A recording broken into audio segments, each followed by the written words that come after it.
Kahit umiiral na po ang food security emergency sa bigas, wala pa raw inilalabas na buffer stock ng bigas ang National Food Authority. Sa panayam ng Super Radio DZBB sa NFA, abot sa 730,000 sako ng milled rice ang pwede nang i-release. Pero wala pa raw lokal na pamahalaan na nagre-request nito.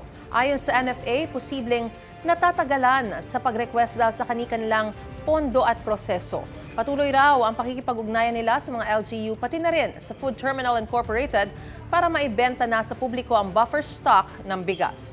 Sabi naman ng Department of Agriculture, hindi lahat ay mabebentahan ng NFA rice. Prioridad daw ang mga lugar na may di pangkaraniwang pagtaas sa presyo ng bigas gaya sa Metro Manila at Region 7. Sangayon dito ang grupong Samahang Industriya ng Agrikultura o SINAG at sinabing Metro Manila ang dapat targetin na bentahan ng NFA rice.